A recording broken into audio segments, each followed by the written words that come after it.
Hi hello ನಮಸ್ಕಾರ ಸ್ನೇಹಿತರೆ. ಕೊನೆಗೂ ಕೂಡ ಇಲ್ಲಿ ಚಾರುವಿನ ಮನೆಗೆ ಮಾನ್ಯತಾ ಎಂಟ್ರಿ ಕೊಡ್ತಿದ್ದಾರೆ. ಮಾನ್ಯತಾ ಬದಲಾಗಿ ಮನೆಗೆ ಎಂಟ್ರಿ ಕೊಟ್ರೆ ಚಾರು ಸಿಡಿದದ್ದು ಯಾಕೆ?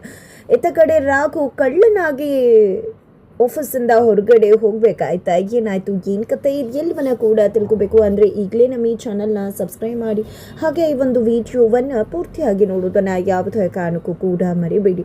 ಇಲ್ಲಿ ರಾಮಾಚಾರಿ ಮತ್ತು ಚಾರು ಜಾನಕಿ ಅಮ್ಮ ಎಲ್ಲರೂ ಕೂಡ ಮಗುವಿನ ನಾಮಕರಣದ ಬಗ್ಗೆ ಮಾತನಾಡ್ತಿದ್ದಾರೆ. ಇಲ್ಲಿ ಡಿಸೆಂಬರ್ 28ರಂದು ಮಗುವಿನ ನಾಮಕರಣಕ್ಕೆ ಒಂದು ಒಳ್ಳೆ ಮುಹೂರ್ತ ಇದೆ ಅಂತ ಹೇಳಿ ಇಟ್ಟಿದ್ದಾರೆ. ಜೊತೆಗೆ ಇಲ್ಲಿ ಚಾರು ತನ್ನ ಅಪ್ಪ ಅಮ್ಮನನ್ನು ನೆನಪು ಮಾಡ್ಕೋತಾಳೆ. ಅಮ್ಮ ಅಂತೂ ಯಾವತ್ತೂ ಕೂಡ ಖಂಡಿತ ಇದು ಯಾವುದನ್ನು ಕೂಡ ಇಷ್ಟಪಡುವುದಿಲ್ಲ. ಅವಳಿಗೆ ನಾನು ಅಂದರೆ ಆಗಲ್ಲ, ನನ್ನ ಮಗು ಕಂಡ್ರೇ ಆಗೋದಿಲ್ಲ, ಆದರೆ ಅಪ್ಪ ಇದ್ದಿದ್ರೆ ಚಂದ ಇರ್ತಿತ್ತಲ್ವ ಅಂತ ಹೇಳಿ ಅಂದ್ಕೊಂಡಾಗ ಇಲ್ಲಿ ಚಾರಿ ಜೈಶಂಕರ್ ಅವರನ್ನು ಬಿಡುಗಡೆ ಮಾಡಿಸೋ ಪ್ರಯತ್ನಕ್ಕೆ ಮುಂದಾಗ್ತಾರೆ. ಲಾಯರ್ ಹತ್ರ ಮಾತಾಡ್ತಾರೆ. ಲಾಯರ್ ಕೂಡ ಆಲ್ರೆಡಿ ಅವರ ಮೇಲಿದ್ದಂಥ ಎಲ್ಲ ಕೇಸ್ಗಳು ಕೂಡ ಇತ್ಯರ್ಥ ಆಗಿದೆ.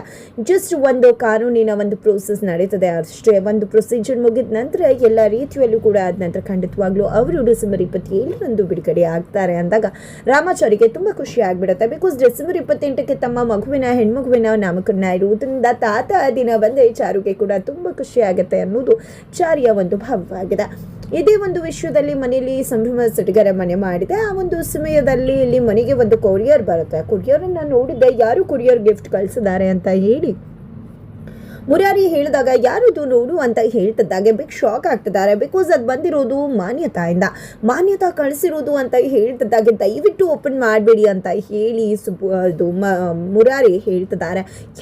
ಯಾಕೆ ರೀತಿ ಮಾತಾಡ್ತಿದ್ರ ಅಂತ ರಾಮಾಚಾರಿ ಕೇಳಿದಾಗ ಯಾಕೆ ಅಂತ ಕೇಳ್ತಿದ್ಯಲ್ಲ ರಾಮಾಚಾರಿ, ಹೆಂಗಸು ಎಂಥದ್ದು ಅಂತ ಗೊತ್ತದ, ಏನಾದರೂ ಇಟ್ಕಿಟ್ಟು ಬ್ಲಾಸ್ಟ್ ಮಾಡಿದ್ರೆ ಏನು ಮಾಡೋದು ಬೇಡ ಅಂತಾನೆ ಹೇಳ್ತಾರೆ ಮುರಾರಿ. ಈ ಕಡೆ ಜಾನಕಿ ಅಮ್ಮ ಹಾಗೆ ಚಾರು ಇಬ್ರು ಕೂಡ ಅದಕ್ಕೆ ಸಪೋರ್ಟ್ ಮಾಡ್ತಿದ್ದಾರೆ. ತದನಂತರ ಇಲ್ಲಿ ರಾಮಾಚಾರಿ ಹೇಳ್ತಾರೆ, ಖಂಡಿತ ಯಾಕೆ ರೀತಿ ಅನ್ಕೋತಿದ್ರ, ಇದು ಜೈಲಿಂದ ಬಂದಿರುವುದರಿಂದ ಖಂಡಿತ ಆ ರೀತಿ ಎಲ್ಲ ಮಾಡಿರ್ಲಿಕ್ಕೆ ಸಾಧ್ಯನೇ ಇಲ್ಲ. ಇಲ್ಲಿ ಮಾನ್ಯತವರು ಬದಲಾಗಿರಬಹುದಲ್ವಾ, ಜೈಲ್ಗೆ ಹೋದ್ಮೇಲೆ ಅದೇ ರೀತಿ ಇರಬೇಕು ಅಂತ ಏನಿಲ್ಲ ಅಲ್ವಾ?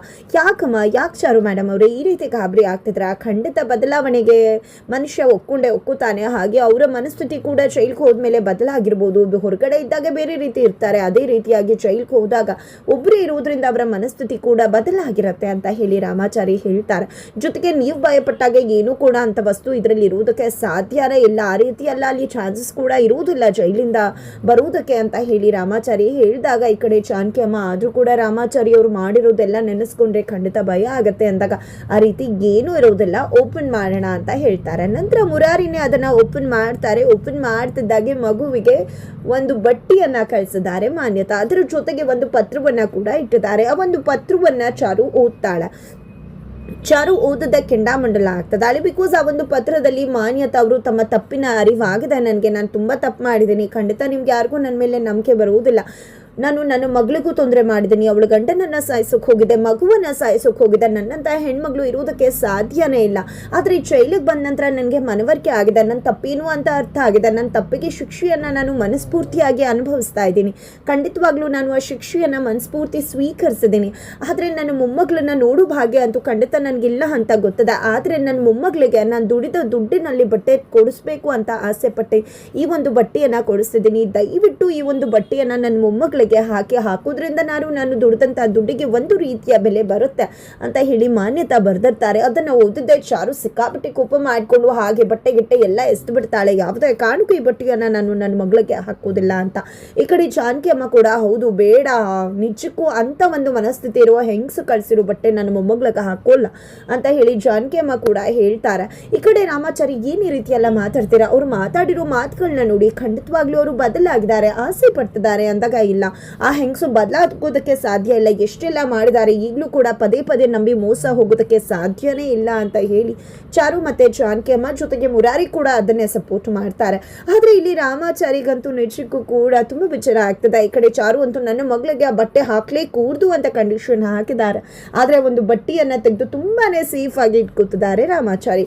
ಈ ಕಡೆ ರಾಘು ದುಡ್ಡನ್ನ ತೆಗೆದುಕೊಂಡು ಬರಬೇಕಿದ್ರೆ ಯಾರೋ ಹಿಂದೆಗಡೆ ಫಾಲೋ ಮಾಡ್ತಿದ್ದಾರೆ. ಜೊತೆಗೆ ಒಂದು ಕ್ಷಣ ಈ ಕಡೆ ಬಂದು ನೋಡಿದ್ರೆ ಅಲ್ಲಿ ದುಡ್ಡು ಕಾಣಿಸ್ತಿಲ್ಲ. ಈ ಕಡೆ ರಾಘುಗೆ ಅನಿಸ್ತೆ ನಾನು ಯಾರು ಫಾಲೋ ಮಾಡ್ತಿದ್ರಲ್ವಾ, ಅವ್ರೇನಾದ್ರು ದುಡ್ಡಿಗೆ ಎತ್ಕೊಂಡ್ಬಿಟ್ರ ಅಂತ ಹೇಳಿ.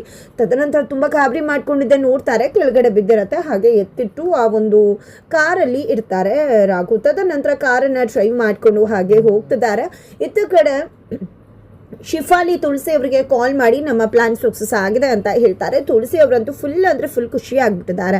ಗಂಡ ನಾಗಾರ್ಜುನ ಹಾಗೆ ಮಗ ಇಬ್ರು ಕೂಡ ಬಂದು ಪ್ರಶ್ನೆ ಮಾಡ್ತಿದ್ದಾರೆ, ಏನಮ್ಮ ಎಷ್ಟು ಖುಷಿಯಾಗಿದೆಯಾ ಅಂತ ಕೇಳ್ತಿದ್ರೆ ಈ ಕಡೆ ನಾಗಾರ್ಜುನ ಅವರೇ ಉತ್ತರಿಸ್ತಿದ್ದಾರೆ, ಅವಳು ಖುಷಿಯಾಗಿದ್ದಾಳೆ ಅಂದ್ರೆ ಇನ್ನೊಬ್ರು ಮನೆ ಹಾಳು ಮಾಡಿದಾಳೆ, ಅದಕ್ಕೆ ಈ ಒಂದು ನಗು ಅವ್ರ ಮುಖದಲ್ಲಿ ಕಾಣಿಸ್ತಿದೆ. ಮನೆ ಹಾಳ್ರಿಗೆಲ್ಲ ಇನ್ನೊಂದು ಮನೆ ಹಾಳು ಮಾಡಿದಾಗ್ಲೇ ಅಲ್ವಾ ಖುಷಿ ಆಗೋದು ಅಂತ ಹೇಳ್ತಾರೆ.